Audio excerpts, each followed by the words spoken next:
A man steals beef jerky and then gets caught with heroin. Another man tells the police that these drugs in his pockets aren't his because someone gave him these pants.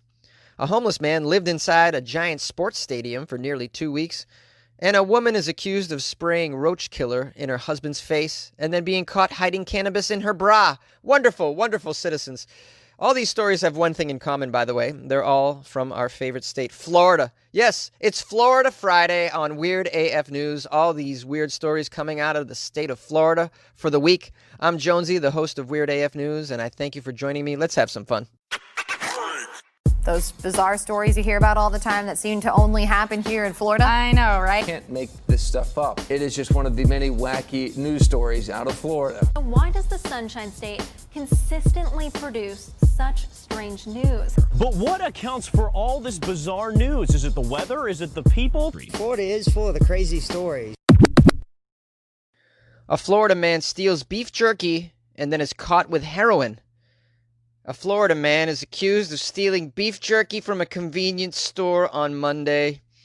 He's now behind bars facing narcotics charges. How do you go from beef jerky to heroin? This guy was really... Well, I don't know if you know this. I had no clue, but beef jerky apparently is a gateway drug. And so you want to steer clear of the beef jerky. You know, one moment you're having teriyaki, the next minute you're on the floor snorting meth. So be careful. What's this genius's name? Matthew James McNichols, 48 years old. He's from Golden Gate Estates. Wow, that sounds like a fabulous place. I would have never assumed that somebody from Golden Gate Estates would, be traipsing around town with heroin and beef jerky. But apparently, Matthew James Nichols calls this a nice week. He was arrested and charged with possession of heroin, possession of drug paraphernalia. I still can't say that word right. After he went back to a convenience store that he stole beef jerky from just hours earlier. Wow. This guy steals the beef jerky, then is like, you know what? I'm going back in to steal some Slim Jims. A beef jerky related product. I just can't get enough of the processed meat. I love it. Deputies showed up at a 7-Eleven at 9 a.m. They were told that a man and a woman stole beef jerky. Ooh, it was a duo. It was like the Bonnie and Clyde of beef jerky heists. They also stole a case of water from the store around 4 a.m. and they had come back. They keep hitting up the same store. Yeah, don't you guys know about 7-Eleven robbery 101 is you never hit the same 7-Eleven twice. There's no need to. There's a million of them all over the place. You could go to a different 7-Eleven every day for the rest of your life. Yeah, there's plenty to go around. The pair were spotted by the deputies in a blue Lincoln passenger vehicle that matched the description. Oh, they're rolling in a Lincoln, stealing jerky from 7-Elevens. This is strange. Conveniently, this Lincoln that they were driving rolled through a stop sign. They're so confident, these people.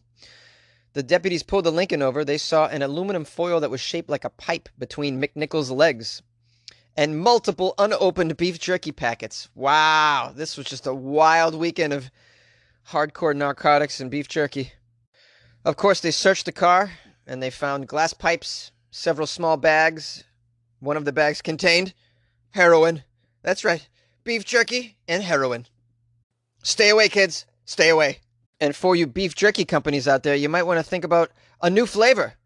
Heroin beef jerky. We've combined your favorite things, heroin and beef jerky together. Heroin beef jerky coming to a 7-Eleven in Florida near you. The police arrest a Florida man for having drugs in his pockets, but he says these pants were given to him by a passerby. Fort Pierce, Florida. Pants given to him by a passerby is the defense a Florida man used for the drugs found in his pockets, police say. Fort Pierce police arrested 40-year-old Willie Graham after they responded to reports of a fight on North 14th Street.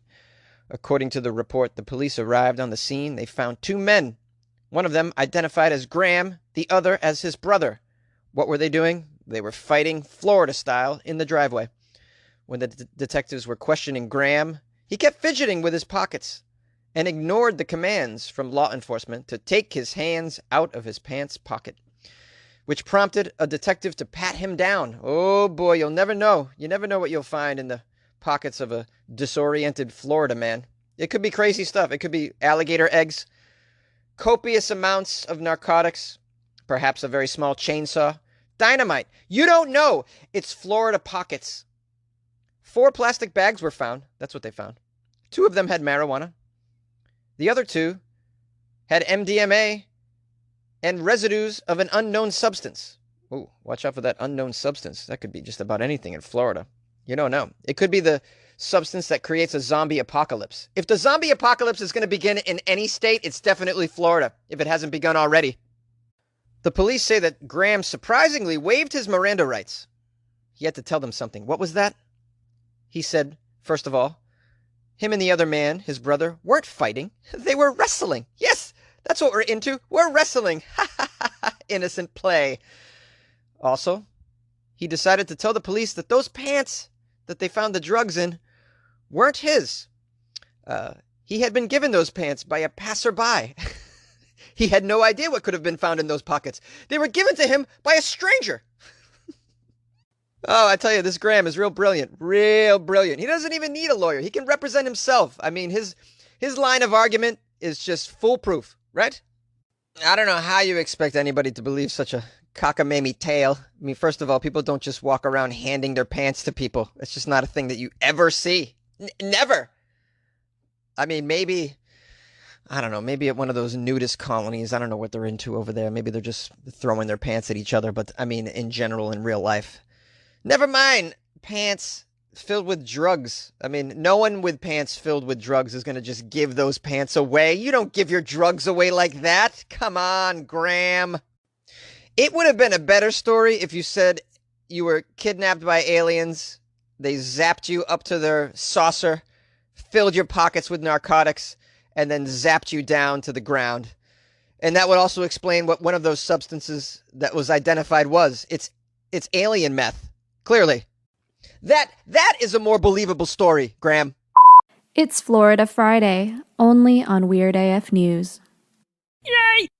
A Florida homeless man lived inside a sports stadium for almost 2 weeks. St. Petersburg, Florida. For about 2 weeks, 39-year-old Daniel Albert Neha called A.I. Lang Stadium in downtown St. Petersburg his home. Daniel is a homeless man who somehow made his way inside the empty stadium and lived inside a luxury suite within the stadium. I had to look up this stadium because I had never heard of it. A.I. Lang Stadium is a 7,500-seat sports stadium in downtown St. Petersburg, Florida, that is currently home field of the Tampa Bay Rowdies of the USL Championship. I believe that's soccer, I think. Here's a quote from Fernandez, who is part of the cleaning crew. A cleaning crew went into one of these suites that no one had gone into for some time due to COVID-19, and noticed there were blankets and shaving cream and a razor. Clearly, it appeared someone had been living here, but we didn't know who. Not only was Neha living there, he was shopping there and dining there, clearly taking full advantage of this empty stadium. Here's another quote from Fernandez. He went into the merchandise store. He went into the food area. So he was wearing the merchandise and just helping himself to all of the food. Of course. He's in an empty sports stadium. I would help myself to the merchandise and the food as well. Not only that, I'd run around the bases or whatever else was available on the field. Police arrested Neha Sunday night shortly before 10 p.m. He's facing burglary and resisting arrest charges. Without violence, though, it says. Resisting without violence. That's always nice. The records show he pleaded guilty to breaking into an elementary school in July. Wow, this guy just breaks into strange buildings. According to that arrest report, he claimed that he was breaking in the school just looking for food. Fernandez, the house cleaning crew chief, says that the officers are still trying to figure out how he was able to stay inside the stadium all that time unnoticed. The stadium itself is closed to fans, but there are workers there every day.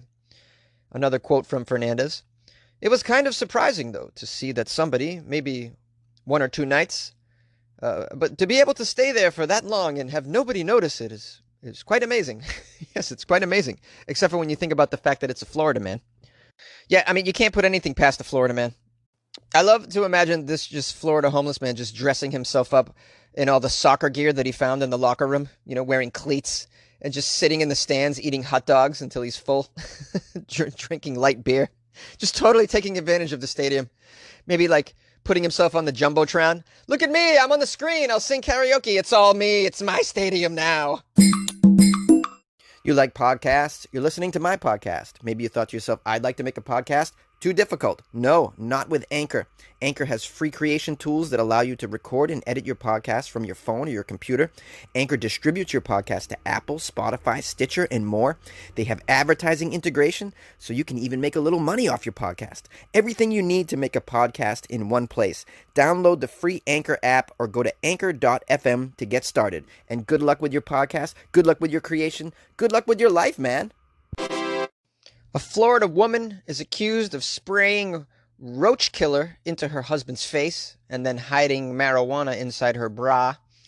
Gainesville, Florida, the epicenter of lovely community behavior. A Florida woman is behind bars on domestic battery and drug charges.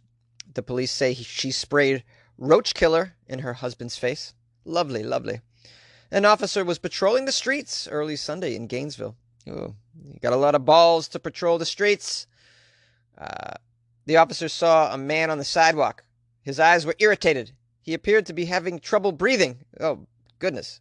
My guess is he was sprayed with roach killer right in the nostril. Let's see what happened, though. The man told the officer that his wife, who was later identified as Kissy Thomas, really, her name's Kissy, Kissie. You got no chance in life if your name is Kissy in Gainesville, Florida. You're either a stripper or you're just, I don't even know. I don't know what happens to a Kissy. Yeah, basically just a stripper. That's all you can be. Kissy apparently sprayed Raid in the husband's face while he was sleeping. Oh, that's just cold, straight up cold. To spray him while he's sleeping. He quickly fled the home, but because he was disoriented, he crashed through a screen door. Yeah, of course, he's got roach poison in his eyes. He fell down the stairs. My goodness. He cut his forehead. Aye. No doubt he was blinded by this roach spray momentarily. It's probably why he crashed through the screen door. How many screen doors are there in Florida, by the way? So many. So many. Nothing good happens behind a screen door. I'll tell you right now. When interviewed, Thomas, age 39, that would be Kissy Thomas, she claimed that her husband had become disoriented after getting drunk and taking his medication. No, it wasn't the roach killer that I sprayed in his eyeballs. An officer, though, found a can of bug spray on top of her car. But Kissy Thomas claims she didn't know how it ended up there. I had no idea how that got there, that bug spray. I was probably using it to spray the atmosphere around my house because, we get those cicadas and they just keep me up at night because they're so loud. I was spraying them. I would never spray my husband in the grill while he's sleeping. Come on, who do you take me for, a Kissy? Well, they arrested Kissy right there on the spot, and that's when they found cannabis inside her bra. Yep, this is a terrible commercial for cannabis, though. It makes you think like, cannabis, it'll make you spray your husband with roach spray in the face. No. I guarantee you Kissy's on some other things. If you like podcasts, check out Spotify. You can listen to all your favorite artists and podcasts in one place for free. You don't even need a premium account. Spotify has a huge selection of podcasts on every topic, including this one that you're listening to right now. And you can easily share what you're listening to with friends on Instagram as well. So download the Spotify app, search for your favorite podcast, and also make sure to follow Weird AF News and never miss an episode. Yes, download Spotify and make your life easier. Hello, my sexy listeners. This is DJ Butter, and I'm thanking you from the bottom of my core for listening to another episode of Weird AF News on your late night dial. Yeah, Weird AF News is your only source of weird news, hosted by comedian Jonesy. We appreciate his version, his brand of humor, as he delivers such strange stories from across the globe, specifically Florida on Fridays, as you know, and I'm glad you were here for that. Back to you, Jonesy. Hey, thanks, DJ. Appreciate that.